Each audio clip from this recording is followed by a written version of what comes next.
Hello नमस्कार दोस्तों। आज ये वीडियो उन सभी स्टूडेंट के लिए बहुत ही इम्पॉर्टेंट होने वाली है जो रेलवे ग्रुप डी की तैयारी कर रहे हैं, क्योंकि इस वीडियो के अंतर्गत मैं डिटेल एनालिसिस करने वाला हूँ स्टूडेंट क्वालिटी की कि स्टूडेंट क्वालिटी कट ऑफ पर क्या प्रभाव डालते हैं। कल दोस्तों मैंने रात में एक पोल डाला और एक सवाल किया, कितने स्टूडेंट ऐसे हैं जिनका इस बार फर्स्ट अटेम्प्ट होगा रेलवे ग्रुप डी में, और कितने स्टूडेंट ऐसे हैं जिन्होंने 2018 में भी ग्रुप डी का एग्ज़ाम दिया था और कुछ कारणवश कुछ नंबरों से चूक गए थे, वो एग्ज़ाम नहीं निकाल पाए और 2021 में भी वो अपना सेकंड अटेम्प्ट देने वाले हैं। तो स्टूडेंट के वोट के अनुसार जो है, अगर आप यहाँ पे देखेंगे बी प्रेफरेंस ज़्यादा मिल रही है, यानी 72% ऐसे स्टूडेंट है 1100 स्टूडेंटों में से जो रेलवे ग्रुप डी का उनका सेकंड अटेम्प्ट होने वाला है, यानी 2018 में भी रेलवे ग्रुप डी का उन्होंने एग्ज़ाम दिया था। अब सवाल ये उठता है कि अगर 2018 के स्टूडेंट अगर 2021 में एग्ज़ाम देते हैं 2 सालों के बाद, तो कट ऑफ पे क्या इफ़ेक्ट पड़ने वाला है। इसको समझने के लिए मैंने स्टूडेंट को 3 भागों में बांट दिया है। एक होते हैं वीक स्टूडेंट, एक होते हैं मीडियम या एवरेज स्टूडेंट, और एक होते हैं गुड स्टूडेंट्स। आप सभी लोग जानते हैं कि एग्ज़ाम वैकेंसी आए हुए 2 साल हो गई है, और जैसे ही वैकेंसी कोई निकलती है एक स्टूडेंट जो होते हैं अपनी तैयारी करना शुरू कर देते हैं। इन 2 सालों के बीच में देखेंगे बहुत से अप एंड डाउन्स जो होते हैं स्टूडेंट्स की लाइफ में आते रहते हैं, जिसकी वजह से उनकी मानसिक तौर पर और फाइनेंशियली तौर पे कोई ना कोई प्रभाव पड़ता रहता है। कुछ स्टूडेंट इनमें से ऐसे होते हैं जो इन हालातों से डर के पढ़ाई को छोड़ देते हैं, और कुछ स्टूडेंट ऐसे होते हैं कि इन हालातों से लड़ते हुए भी जो होते हैं अपनी प्रिपरेशन को मजबूत करके आगे बढ़ते चले जाते हैं।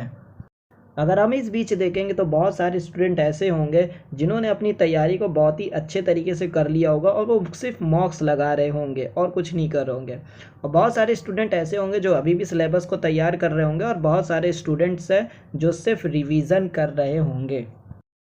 चाहे वीक स्टूडेंट हो, चाहे एक एवरेज स्टूडेंट हो, चाहे गुड स्टूडेंट हो, हर इंसान यानी हर स्टूडेंट कोई ना कोई मॉक टेस्ट का यूज़ ज़रूर करता है, चाहे वो ऑनलाइन प्लेटफॉर्म से यूज़ करे चाहे वो ऑफलाइन यूज़ करे।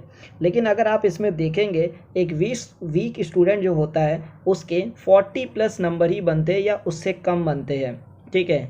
और जो एक स्टूडेंट मीडियम एक एवरेज होता है उसके 50+ या 60+ तक नंबर बनते हैं, और के जो गुड स्टूडेंट होते हैं उसके 75+ नंबर बनते हैं। 80 भी जा सकते हैं, 90 भी जा सकते हैं, जिसकी जैसी तैयारी है जिस लेवल पे। क्योंकि अगर हम लोग देखेंगे कि मॉक टेस्ट जो है वो प्रीवियस ईयर का ज़्यादा स्टूडेंट्स लगा रहे हैं, और उसमें ज़्यादातर लोगों के जो कमेंट्स आ रहे हैं वो कहते हैं कि सर मेरे जो है 60 से 65 मार्क्स, 60 से 65 मार्क्स से ज़्यादा 70 मार्क्स तक जो है मेरे प्रीवियस ईयर मॉक टेस्ट में आ रहे हैं, तो क्या मैं एग्ज़ाम को क्वालिफाई कर पाऊँगा कि नहीं कर पाऊँगा। ये मैं उन स्टूडेंट्स की बात कर रहा हूँ जो वीक, मीडियम, एवरेज स्टूडेंट, ये वो स्टूडेंट है जिन्होंने पिछले साल ग्रुप डी का एग्ज़ाम दिया था और कुछ नंबरों से वो रह गए थे। वीक स्टूडेंट जो कम से कम 20-22 नंबरों से रह गया हो, और जो मीडियम स्टूडेंट जो हो कम से कम 8-10 नंबरों से, और जो गुड स्टूडेंट है उनकी क्या बात करें, उन्होंने क्वालिफाई भी कर लिया था लेकिन पीईटी में किसी कारणवश नहीं हुआ था, या फिर 1-2 नंबर से वो रुक गए थे सीबीटी 1 निकालने पर। और यही सब स्टूडेंट है जो हमें कमेंट कर रहे हैं कि सर प्रीवियस ईयर के मॉक टेस्ट जब मैंने लगाए तो 60+ हमारे नंबर आने लगे, पहले हमारे इतने मार्क्स नहीं आते थे।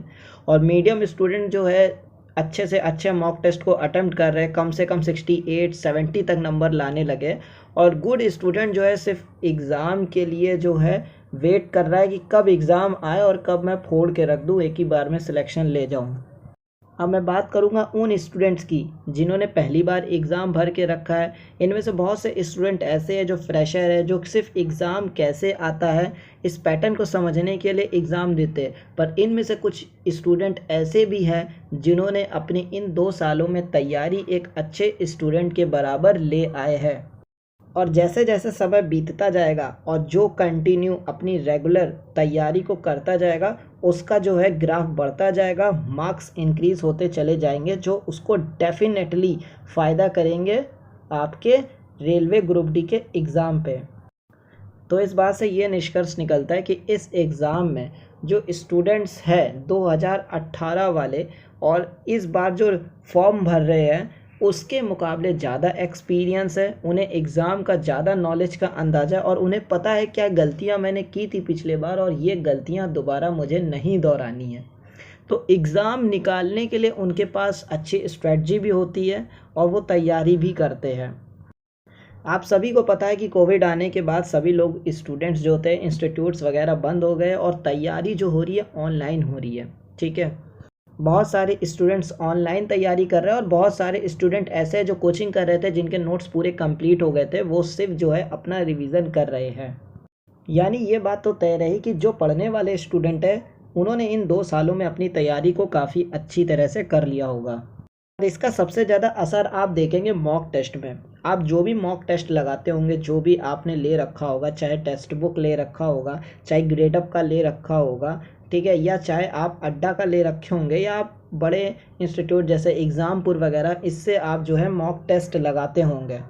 एक बार आप मॉक टेस्ट में एक चीज़ नोटिस करेंगे, जो इजी क्वेश्चन होते हैं उसके जवाब जो है 80% से लेके 90% स्टूडेंट ऐसे हैं जो सही दे रहे हैं।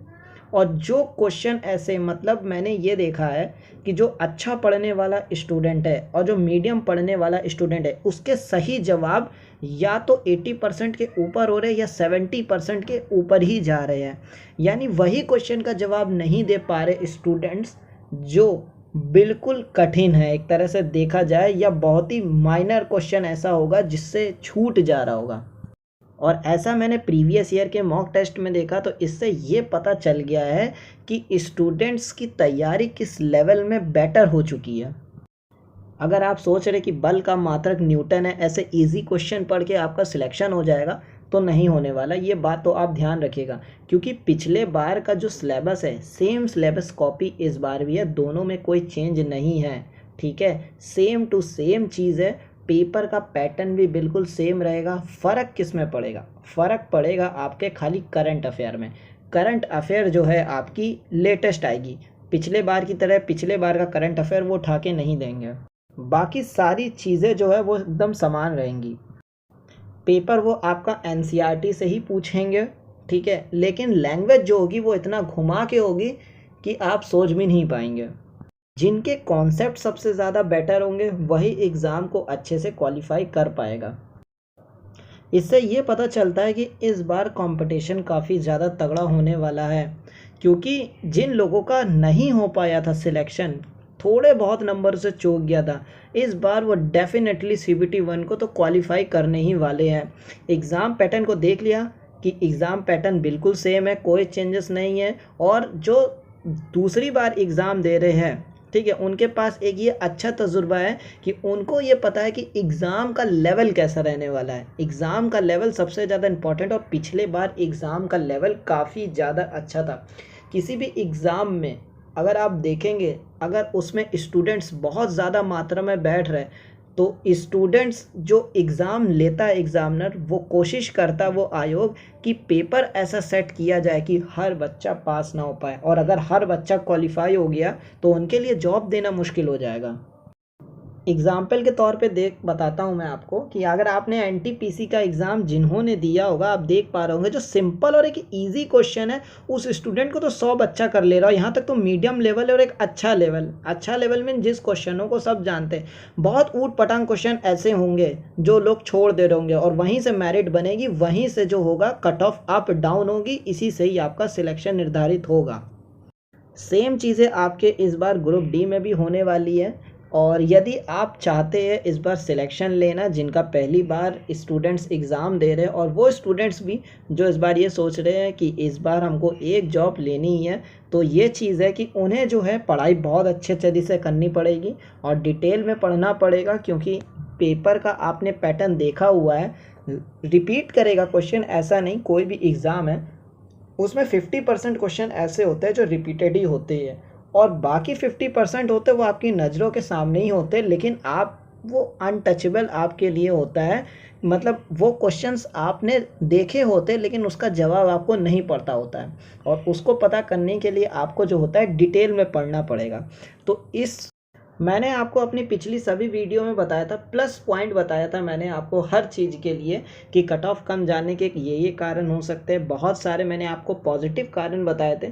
लेकिन अगर ये बताया जाए तो जो स्टूडेंट्स की तैयारी अच्छी हो गई है या बहुत ही ज़्यादा अच्छी हो गई है, तो उनके लिए ये बहुत ही अच्छा मौका है इस बार एग्ज़ाम को क्वालिफाई करने का। लेकिन अगर देखा जाए जो जिनको थोड़ा सा मन में डर लगा हुआ है, वो कहीं ना कहीं ये सोच रहे हैं कि कट ऑफ कम जाए, जितनी कट ऑफ कम जाए उनका हो जाए।